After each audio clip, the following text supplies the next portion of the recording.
Hello, good day mga kalor, good evening. So loading tayo ngayon ng motor para sasakyan pagbalik. So it's Visayas. So Burungan. So yung unit yung off-road ihatid sa Burungan Eastern Samar. So yung motor niyan is yan po yung sasakyan ni Manny pabalik dito sa Mindanao. Yan, kita natin yung off-road natin na yan. Ipa-deliver. Yan, so yung presyo pala nito sa mga nagtatanong is 360. Yung full vlog nito bukas i-upload na. Yan, so sporty na all-wheel drive double power slide to mga kol. Yung presyo 360.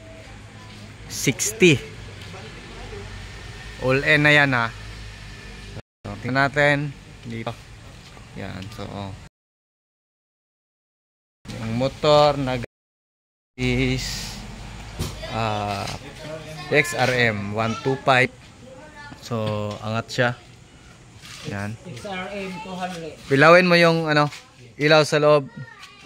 Ilawin. Ayan, so ayan po. Kita na. So meron na tayo vlog nito.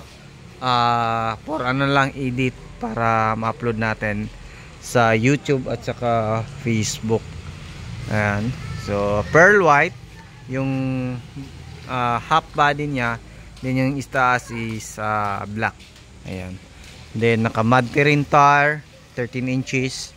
Yan, naka Android stereo. Ayan. So yan lang. Abangan nyo na lang yung full vlog nito. Ayan. So diba? So Burungan. Anong pagbasa nun? Burungan? Burungan. Burungan? Burungan or Burungan Eastern Samar. So yung delivery fee nasa 25,000. Ayan. Pero kung kaya naman pick upin ni Burungan, kung kaya naman po pick upin ni customer dito, walang problema.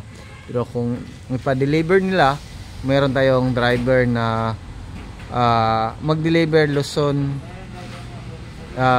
Visayas, Mindanao, Luzon, Visayas, Mindanao. Pero yung Luzon is pinakamalayo na delivery is nasa Naga.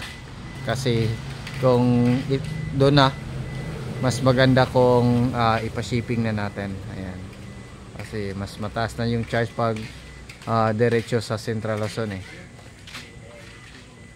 So yan lang muna yung ating update ngayon sa ating unit. So ulitin namin, yung unit is i-deliver Burungan Eastern Samar.